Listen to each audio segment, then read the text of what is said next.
Assalamualaikum warahmatullahi wabarakatuh.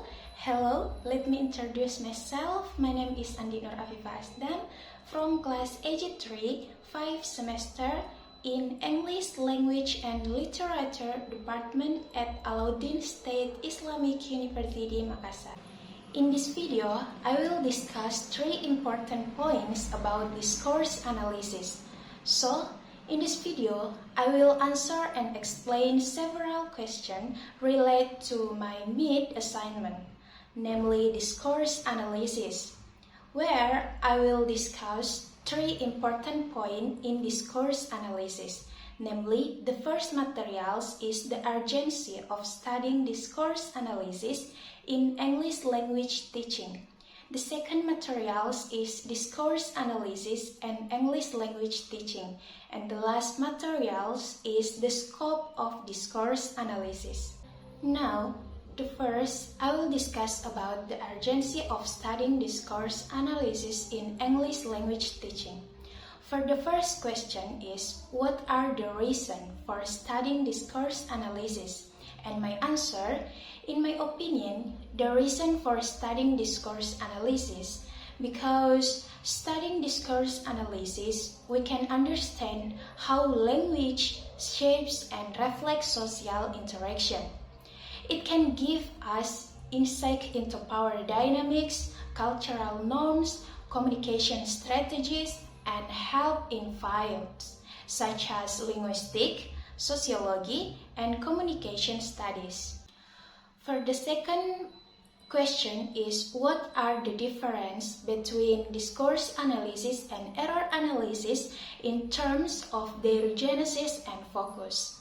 And my answer is, discourse analysis and error analysis have different genesis and focus, where discourse analysis, which has its roots in linguistics and anthropology, explores the use of language in social contexts, emphasizing the construction of meaning and power dynamics.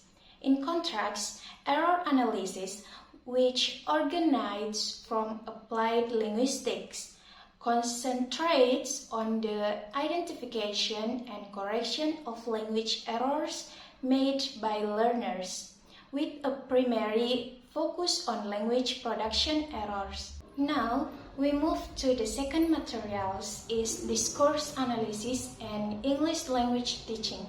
For the first question is, what are discourse and discourse analysis according to theories? And my answer is, the first about the discourse. According to Richards et al. In his book Years 1987 on pages 83 until 84, explain that discourse is common example of language use produced as a result of communication age, while grammar refers to the use of language rules in forming grammatical units like clauses, phrases, and sentence. Discourse refers to large language units such as paragraphs, conversation, and interviews. And for the about discourse analysis, according to McCarthy in his book Years 1997 on page 5 states that discourse analysis is concerned with the study of the relationship between language and context in language use. Discourse analysis examines language in use, encompassing all types of written, text, and oral data from everyday conversation to highly institutionalized forms of discourse. For the second question is, what are teaching and English language teaching? And my answer, teaching is the broader concept of imparting knowledge, skills, or values to others. It involves facilitating learning and can take various forms, such as instructing, guiding, or mentoring across different subjects and disciplines. And English language teaching, ELT, on the other hand, is a specific files within education that focus on teaching the English language to non-native speakers. English language teaching encompasses methodologies, strategies, and approach tailored to develop language skills, including listening, speaking, reading, and writing in English.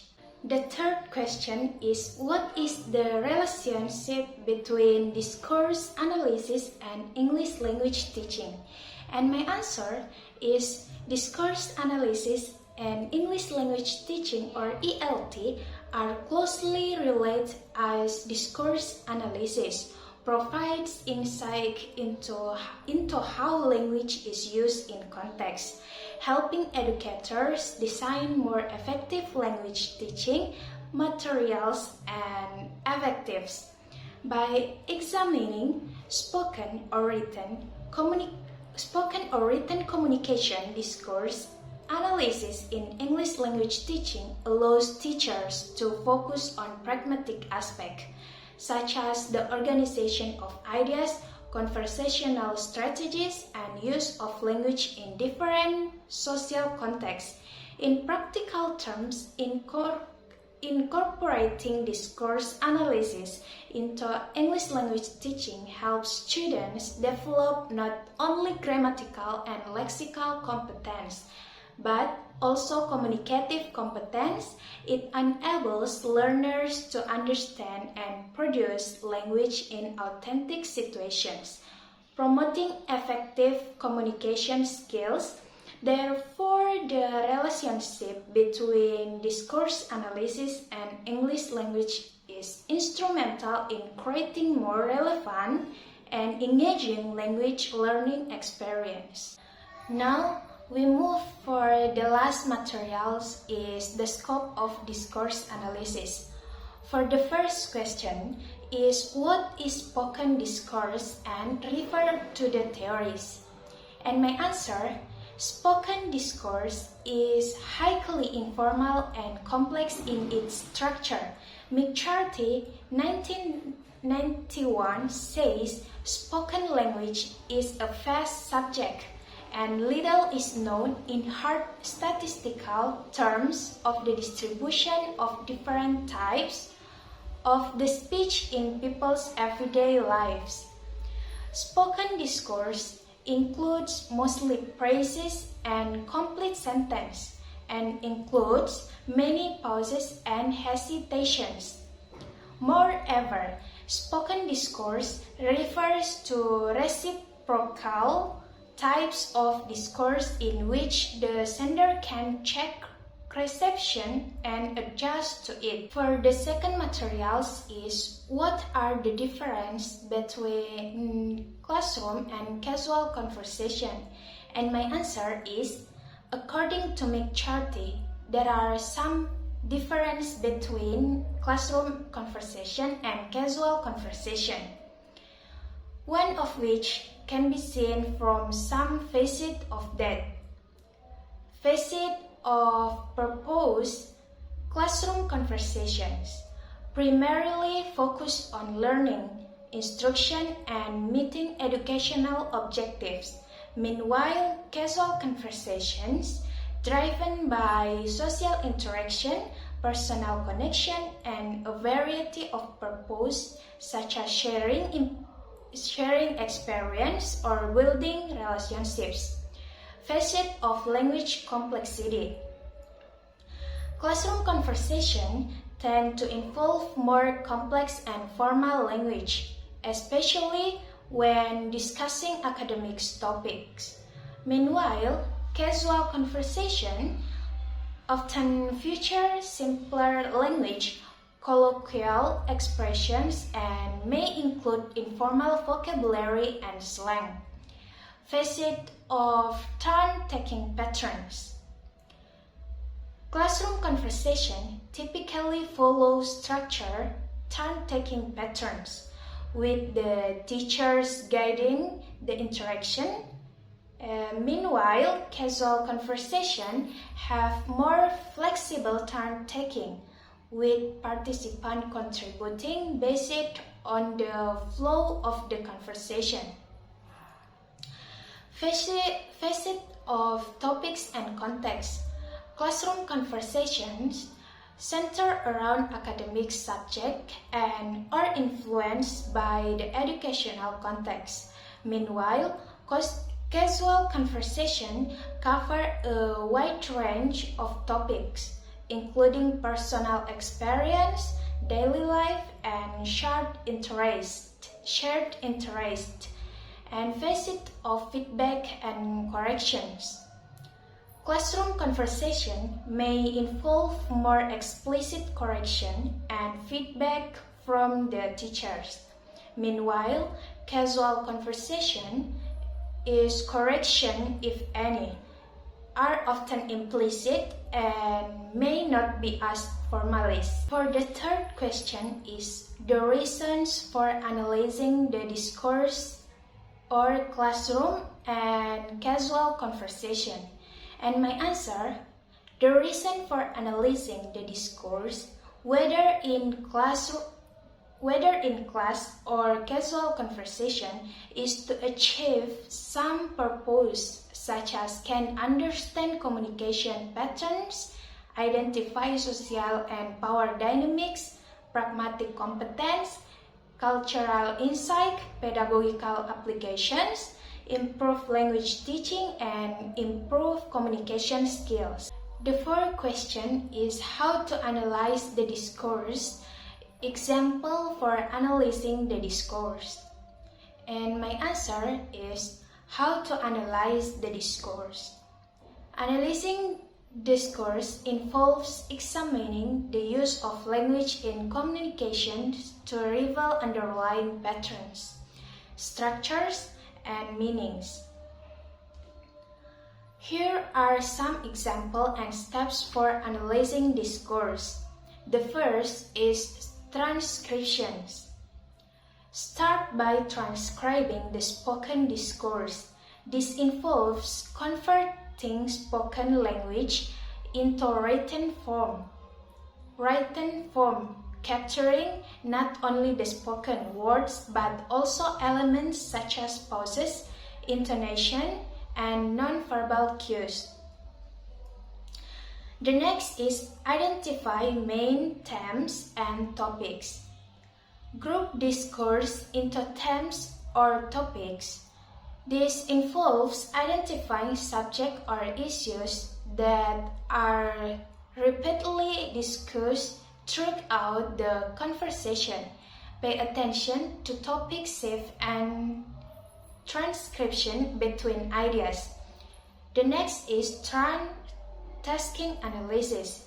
In conversation, analysis turn-taking patterns identify how participants signal the end of their turn and the start of another turn, not interruptions, overlaps, and instances where participants give up or opportunities volunteer. The next is speech act. Examine speech acts in discourse. Identify examples where participants perform actions through speech, such as making a request, giving an order, or making a promise. Consider the illocutionary force behind the utterance. The next is discourse markers. Analyze the use of discourse markers. Identify words or phrases that indicate relationship between ideas, such as however, therefore, or on the other hand. These markers contribute to the coherence and structure of discourse. The next is pragmatic analysis. Apply pragmatic analysis to understand how context influences the interpretation of meaning. Look for example of implicature, where The speaker implies meaning beyond the literal words and examine the presuppositions embedded in the discourse. The next is power dynamics. Consider power dynamics in discourse.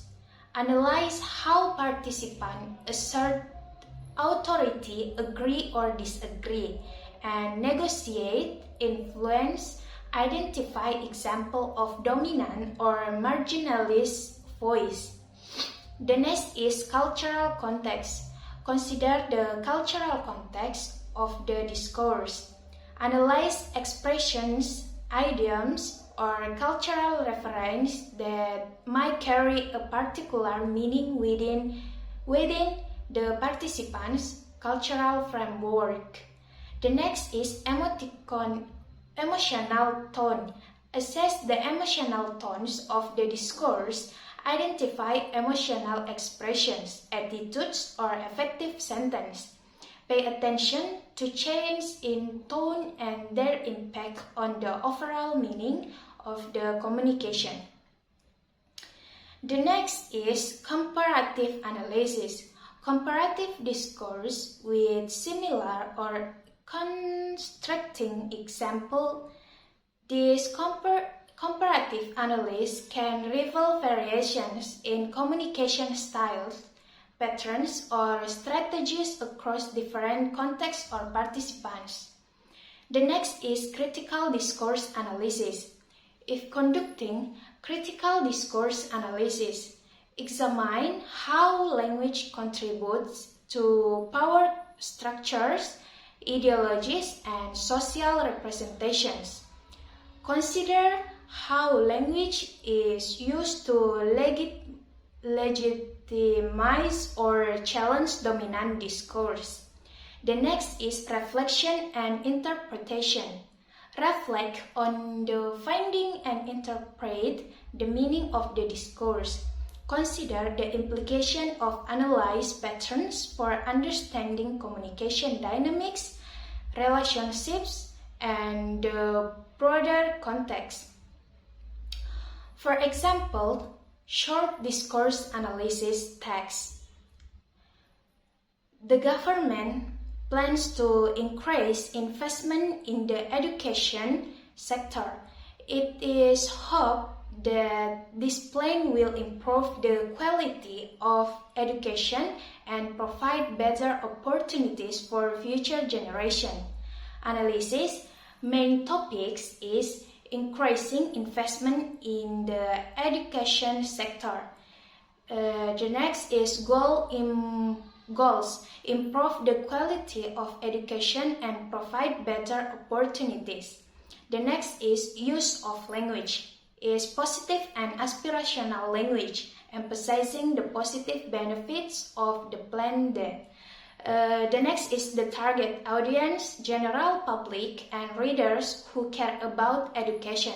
The next is language styles, use expressions such as hopefully to convey the aspirational aspect of the plan. For the fifth question is what things are found from the analysis? My answer is the result of discourse analysis can reveal various aspects of communication, providing insight into the patterns, structures, and meanings embedded in discourse. Some things that can be found from the analysis are: the first is communication patterns. Next is semantic content, major themes and topics. Is identify recurring themes, topics, or points that dominate the discourse. The next is speech act. Introduction to various speech acts such as assertion, question, comments, or promises and their function in conversation. The next is pragmatic insight, social dynamic, cultural nuances, emotional tone, contextual factors, structural analysis. And the next quantitative trends is frequency analysis. Quantitative data about the frequency or certain words, speech act, or discourse markers, which provides insight into patterns or trends. The next is comparative insight. The next is comparative analysis with other analyzed contexts or groups revealing variations or consistencies in communication patterns. The next is critical discourse analysis. Overall interpretation, meaning and interpretation. Reflection on the meaning and interpretation of the discourse as a whole, taking into account the implication of the analyzed patterns. From the results of the analysis in the example above, several findings can be identified. The first is government priority. There is a focus on increasing investment in the education sectors as a government priority. The second is positive hope. There is a positive hope that the plan will improve the quality of education and provide better opportunities for future generations. The third is aspirational language. The use of aspirational language, such as hopefully can, reflects an attempt to communication the positive impact and desired goals of the plan. The next is audience involvement. Discourse is aimed at the general public and readers who are concerned about educational issues. The last question is, what are the implications of the analysis results to teaching and learning speech delivery in English language teaching? And my answer, based on the result of the analysis of the example above, several implications for delivering teaching and learning speeches in English language teaching or ELT can include. The first is focus on education investment. Teaching speeches can emphasize the importance of investment in the education sector as a foundation for improving the quality of learning. The second is building hope. Speeches can create positive expectation among the listeners, describe the expect result of efforts to increase this investment in the learning context. The third is aspirational communication. Speech style can include aspirational elements to improve student and show hope for improving the quality of education. The fourth is audience inclusivity. Speeches should be structured with attention, diverse audience, including students, teachers, and the community. The ensure messages are delivered effectively. The five as use of positive language. Choosing positive and encouraging words can increase the appeal of the speech and help form a positive perception of change in learning. The next is there are several other implications of the analysis, namely the first is teaching turns and participations. The next is implication increase awareness of turn-taking norms and encourage students to actively participation in discussions. Implication provides opportunities for students to practice taking turns, managing interruptions, and contributing meaningfully to group conversations. Increases coherence and cohesion. Implication emphasizes the use of discourse makers for coherence and cohesion. The next is application teach students how to use discourse markers effectively to signal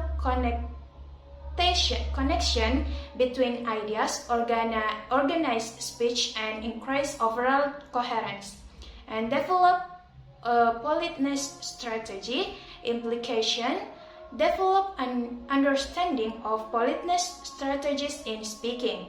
The next is application, provides example of politeness strategies and teaches students how to navigate conversation while considering the facial needs of others.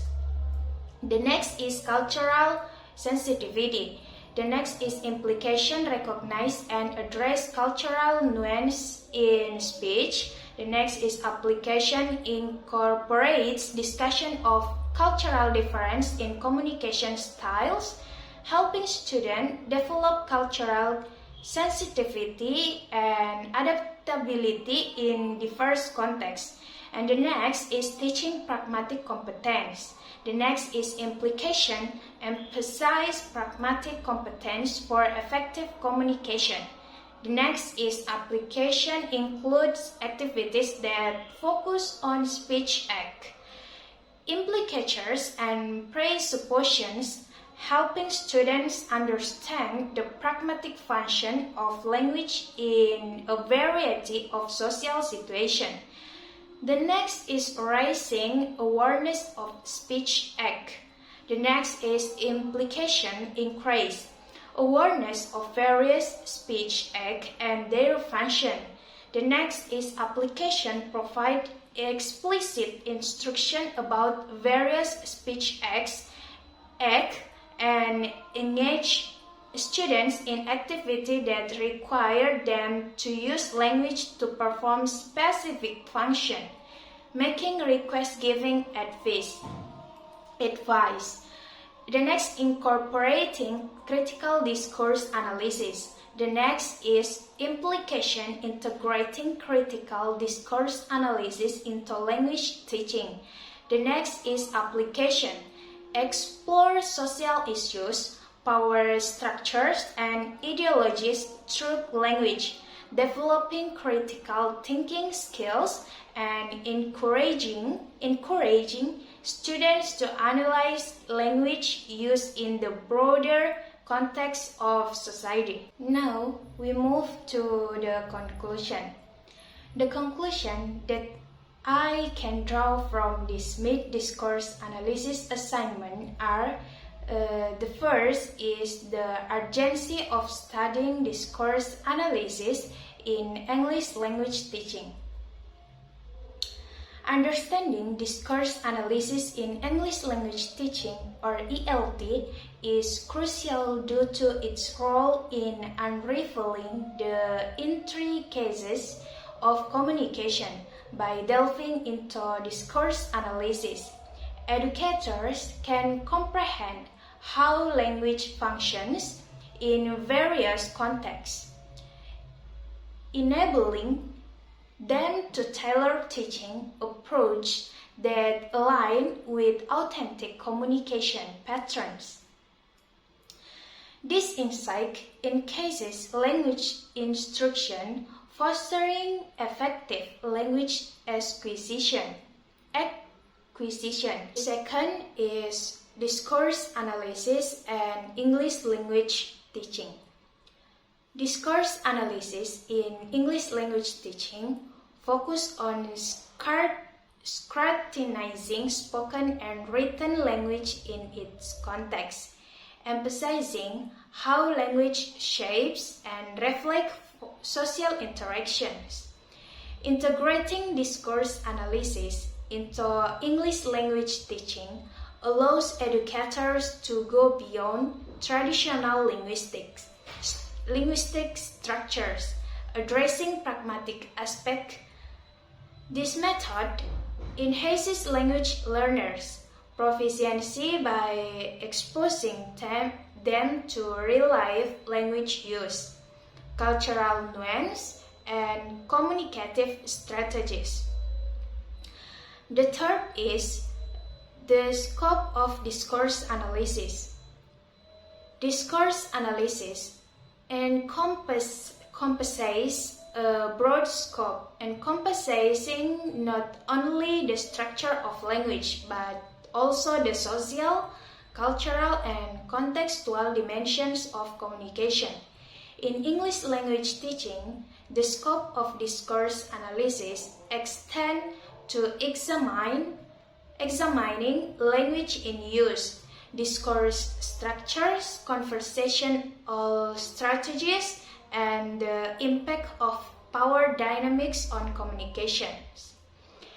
The holistic approach equips language educators with tools to navigate the dynamic landscape of language, making the learning experience more comprehensive for students.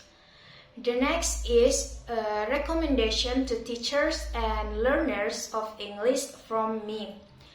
The first is for teachers. Introduce basic concepts, provide real-world example, interactive activities, encourage critical thinking, utilize technology, connect with language proficiency goals, feedback and reflection. And then for English listen, learners is start with basic language skills. Practice active listening, read widely, participate in discussions, analyze media content, seek feedback, utilizing technology for learning. But remember, both teachers and students must approach discourse analysis as a dynamic and developing skills. Consistent practice, reflection, and a willingness to explore different types of discourse will contribute to a deeper understanding of language use. So, and the last from me, first of all, I would like to express my thanks to Allah Subhanahu wa Ta'ala, who has made it easy for me to understand this material well. I will also like to thank my parents who have given me the facilities to be able to make this video. Then I also want to thank Dr. Kaharuddin SIP MHUM as a lecturer in the discourse analysis course who has given me this assignment so that I have the opportunity to understand more deeply about this material. And thanks my friends who have helped me to make this video can be completed on time. Thank you very much for you all. Wassalamualaikum warahmatullahi wabarakatuh.